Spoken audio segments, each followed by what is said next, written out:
Alright, so who's ready for some Maxor? And who's ready for a guy that's literally too angry to die? He's a man after my own heart. This is the Doom Eternal review by Maxor, Alpha Male Gaming, Amogus edition. Now, this was requested by the Screaming Midget. It got a lot of attention from Fiora Varela, Ronnie. You had Gamer Garby, Chassis, Enclave Operator, everybody, all of them were boosting this up and putting this on speed dial.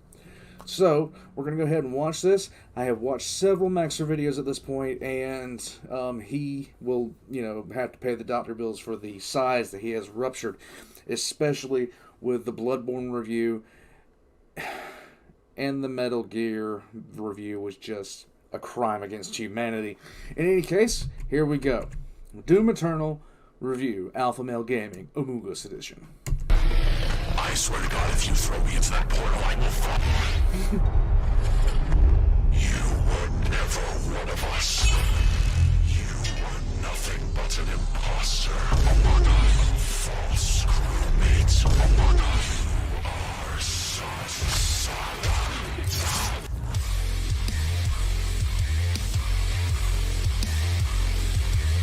Doom Eternal is a game with so much testosterone dripping from its orifices that it caused me to create a son via mitosis. In this adventure, you play as John Doom, a man stricken with irrationally severe autism who does not consider or think through his actions and effects on other people, and in his quest to save mankind, kills God, and Satan God, who is also himself. If this in-depth and engaging, hardcore male gameplay sounds appealing, then I've got the game for you. This game is of course the sequel to the critically acclaimed Doom 2016 with a few key differences. Alright then, buddy. I'm going to shit yourself.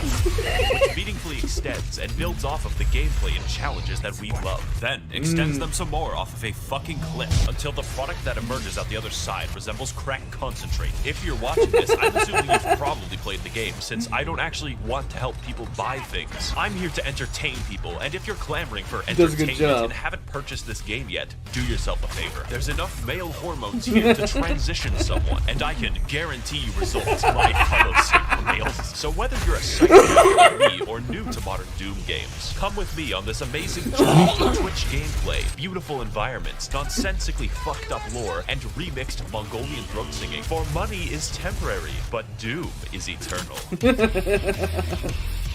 Let's go.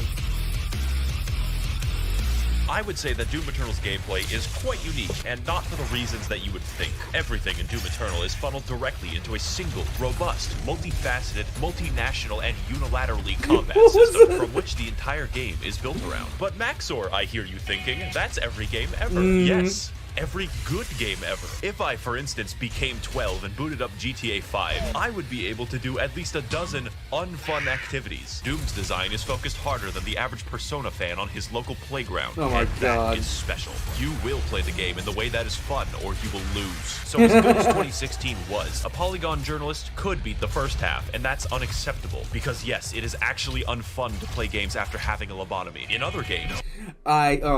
So... I'm not touching... Should I touch it with a 10-foot pole? Should I not touch it with... If you are a games journalist and you do not like video games, maybe you shouldn't be a games journalist. Anyhow, shutting up, moving on.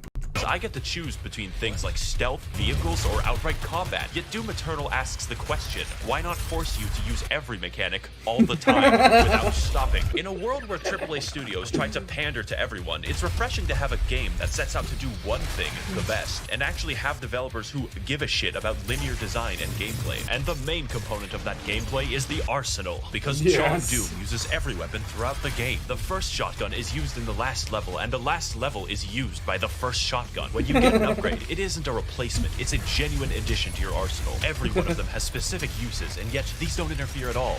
They enhance. How do I kill an enemy? Well, shoot his hands off, fire a rocket, fire a ballista, fire flame, freeze him, fire on his freeze and froze shotgun, brain aneurysm. Just as important as how you kill is how you heal and how you restore. Fortunately, the aggression of this game rivals my dog in a kindergarten. Like real life, the only way to get ahead of the competition is to kill them. How do I heal when low? Kill them. How do I get ammo back? kill Kill them them. with a chainsaw. In addition, most weapons in the game have 2 mods which completely change their behavior. Such stunning examples would be the microwave beam, the automatic shotgun, and the fucking destroyer blade. God, that shit's cool. But on top of 8 weapons, 12 mods, and a declining mental state, we keep going. More than any one weapon, you'll be using your suit abilities, and they all have individual buttons. This is in addition to the 8 that you use for weapons. These would be things like zoom for fast, grenade for death, Swedish grenade for life, punch for no reason, and a flamethrower for armor. I play Invoker in Dota 2, and this shit makes me play my keyboard like it's the fucking Moonlight Sonata. I thoroughly recommend playing PC and never using the weapon wheel for maximal win output. And if you can't switch weapons fast or play on easy mode, that's fine, man, we're all busy. How about I give you 2 more buttons? You thought I was done. There's 2 ways to kill a demon in Doom Eternal, the fun way or the funny way. And to maximize the funniness level, we have the Crucible, which is a direct, instantaneous kill on every enemy. Giant area boss, dead. Previous area boss, dead. The final boss, fuck 'em. Now I hear you thinking, Josh, that sounds pretty strong. It is. Oh boy, buckle your ass. Because the second super weapon on my extensive list of 2 things is the BFG, which Big canonically fucking stands gun. for Big Fucking Gun. Also canonically, it fires a hole directly into the core of Mars. Just shoot a hole into the surface of Mars.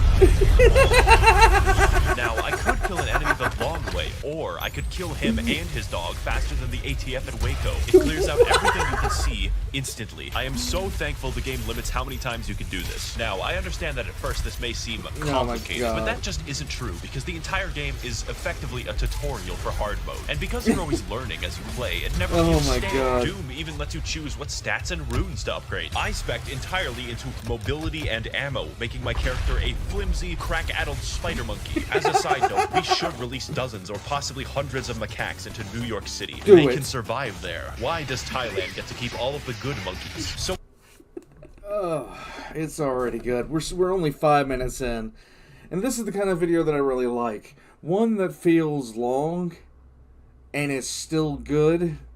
Yes. What more is there to learn about Doom Eternal? Well, have you ever given thought to the various unwashed baboons that I'm fighting? The answer may shock you. Those are the...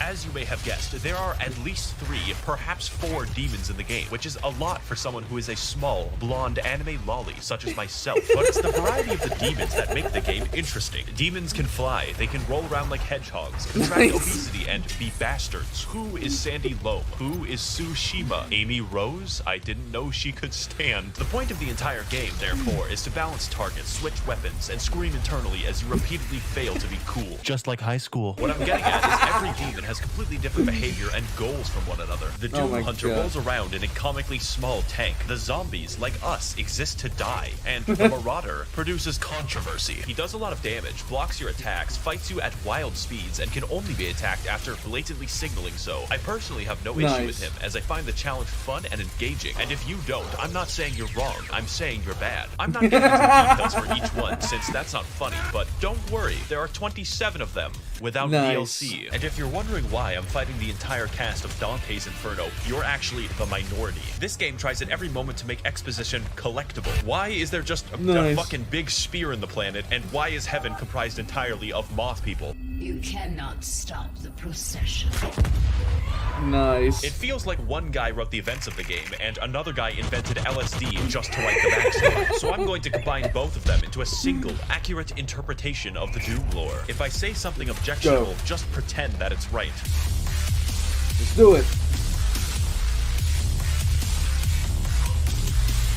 One Brazilian years ago, there was a guy named The Dad, who was effectively God, and he made moths in lamp heaven called the Makers. Every 10,000 years, all moths combine their collective consciousness into one gigamoth called the Khan Maker, who is the Moth Pope. So the moths rule over the galaxy, sort of, until Earth happens, and then we start fucking everything up. The Moth Pope finds John Doom after a spree of murders, and he explains to her that yes, hell exists. It's weird that humans knew about hell before God. Anyways, the Moth Pope, after finding out that hell is real, very reasonably decides to to sacrifice a planet to it. See, it turns out that God literally pieced the fuck out like 10 million years ago and let the moth do whatever they wanted. So now the Khan Maker cannot be replaced and cannot die, so she sort of goes insane from the constant immortality. Now the plan is to get some of that sweet hell energy by repeatedly sacrificing entire planets to the Dark Lord in exchange for it. Meanwhile, a sentient robot named Samuel Hayden is very busy on Mars. Earth has this problem called climate change, and we need to find a new energy source. So instead of something hard and difficult like solar power, Samuel Hayden is like, what if we extract this cool blue energy from hell? Also, it's on Mars. Earth does this until Hell begins breaking into Mars and John Doom stops them, which is the plot of Doom 2016. This makes Samuel Hayden mad because he's funded by the Koch brothers and really doesn't want to build a windmill. So instead of destroying the demonic crucible, he just brings it back to Earth and catapults John Doom into the backstory planet. If you think that sounds unreasonable, just remember that we considered blotting out the sun before building a fucking solar panel. I only poo-poo farted for the good. Unsurprisingly, demons invade to recycle Earth into blue energy for the Moth Pope, so John Doom has to fight both Catholics and Hell. And as you go through the game, you might notice that it just brings up random shit at will. Like, oh sorry, the Soul Factory is being held there by two gigantic titans, and it's like, okay, I guess Attack on Titan is real now. Doomslayer, you'll need this knife to kill my son. Oh shit, what'd he do? He's the giant uncontrollable demon titan. The plot of the main game, to understate it, is psychotic, and acts as an increasing checklist of galactically convoluted tasks. Just in this one game, John Doom finds an ancient city like 3 times, goes to the North Pole to kill Santa, fights Croatia, does a little trolling, does a little cockfighting, invades heaven, and permanently kills God, but we'll get back to that. Doom 2016 took place on Mars, but this game has you slung around the universe on a fucking bungee cord, so I understand completely when people say they don't play Doom Eternal for the plot. They're just wrong. I play Doom Eternal for the plot, and that might sound strange to you, but Eternal's plot is pure insanity, and it does everything that it needs to. We are painfully aware that the plot exists as a contrivance because the environmental designer went fucking ballistic. I just don't care. I played every single level, gleefully wondering, oh boy, what stupid shit is next? I cannot fucking wait. So play the game for the plot. It is integral to the experience of Doom Eternal. Oh, but Maxor, there's a plot hole. How did the Doomslayer get the first? Everything I've said so far, except some of it, applies in full partially to the base game. But there's $40 reduce of DLC where the gameplay is faster, the challenge harder, and the plot somehow even fucking worse in all the right departments. 2016 was a wash. Eternal is Usain Bolt, and the ancient gods is fucking Venezuelan inflation. You thought it was over when John Doom beat the demons and destroyed all of heaven, but you were wrong. That's just the beginning. And with both parts of the DLC now fully out, my recommendation cannot be understated. Let's get into why, and more importantly, what. Let's go. This section of the video is going to be different, far more strong. Seriously, if you work out, like I'm hoping to start doing again someday, and the Doom soundtrack isn't on your playlist, if you haven't heard BFG Division, if you haven't heard The Only Thing They Fear Is You, you've got to go listen to those. Those are seriously some of the best things ever done. Structural and aligned with the plot of the DLC, because the gameplay isn't what's new about the product, it's the challenge and the story. I originally wrote an entire script for this and then trashed it because it doesn't truly communicate how this DLC drove me to insanity, and I hard code by simping for 2D women. I will tell you if there's a very big gameplay change, but the point of the DLC is more of what's amazing. If you like Doom Eternal, you will like the DLC. Period. Okay, so Samuel Hayden, you might know him for his various appearances on political YouTube debates advocating for carbon positivity. It turns out that he's not a robot, he's a fucking angel. Also, John Doom's Alexa is God. That's not a joke or exaggeration. His name is Vega, and he is the physical remnant of God's consciousness in AI form. So Samuel, now a fucking divine being, wants you to revive him since both God and Satan are trapped in volleyballs. At this point, the video can't count as spoilers because it makes no fucking sense. The first DLC is essentially trolling because you kill God. Why? Well, obviously to revive Satan, exclusively so you can fight him. Of particular note here on the gameplay side is the final boss, who is Samuel Hayden, because holy shit, this fight is hard. Also, the premise is ridiculous, and my enjoyment of the game is hurt by neither. Every aspect of this is speedy, fun, and everything else I've already said about the game in general. And when you finally beat Samuel and revive the Dark Lord, it turns out he's you. Yeah. The only thing in the world that could possibly kill John Doom himself. Nice. No blood can be smeared in this holy blood. So now the not you decides to go to hell where we all belong, and the second DLC is just chasing him. This is, of course, where the testosterone moves into critical levels. How does one get to the capital city of hell? Well, that's a great question. First of all, go to the planet of Argent Denur, light the bat signal, learn how to train your dragon, okay? Go into the giant spear that pierces the entire planet for some reason, get the key to the Gate of Divum. Now go back to Earth, traverse The Last of Us 2, and find the Gate of Divum. But before I get to the final showdown with Crash Bandicoot Twin Sanity, there's some cool gameplay I want to talk about. You have a fucking hammer in this DLC, primarily used to defy the laws of gravity, but secondarily gives you everything in the game. Health? No. Ammo? Absolutely. My deepest, darkest urges? Yes. As I used this, I became more obsessed with hammers than Bob the fucking Builder, and there's plenty of demons to use it on, since...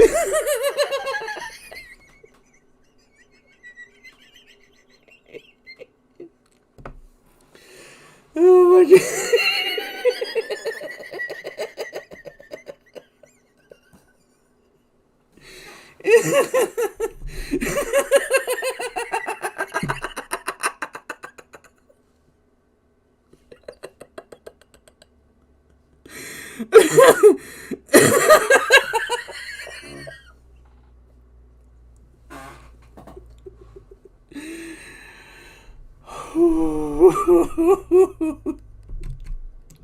The DLC adds a shitload of research. For instance, the Spirit is a congealed amphetamine mass that makes every infested target.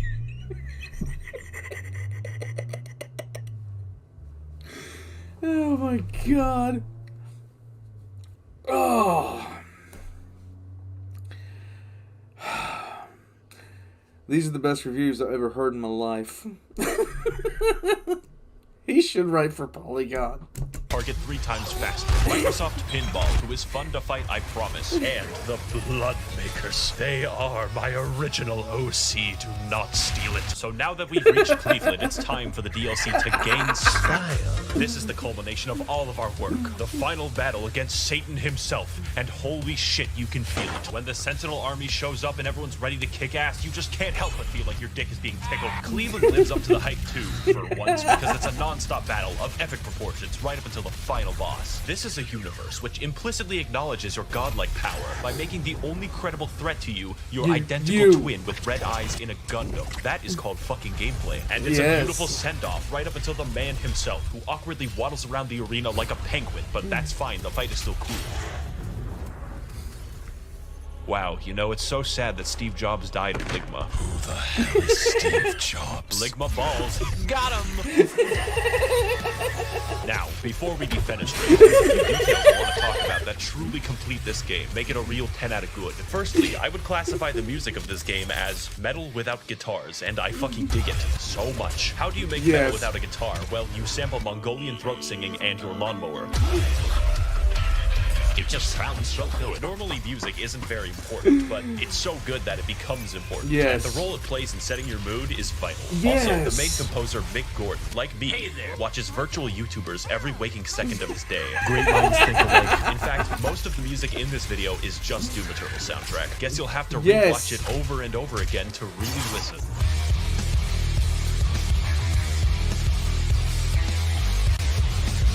Finally, this game looks really good. Not in a, oh wow, look at all these particles I'm stroking out way. It's more like, how does literally anyone have time to model all of the geometry in the game? It is unreal. It is so downright inspired that it makes you feel bad while playing it. Doom Eternal is such a fast and pulse-pounding game that it's like sprinting through the fucking Louvre. How am I supposed to appreciate the Mona Lisa when it looks like this? Should you buy the game? Yes, I am very biased. If speed and action is what you crave and you want to induce cardiac arrest early, this is your game. I would like to thank the Demonic Brotherhood funding this channel in exchange for their souls. If you would like to engage in blood sacrifice on my behalf, you can head to my Patreon to learn more. Thank you all for watching, and of course, run, they're coming.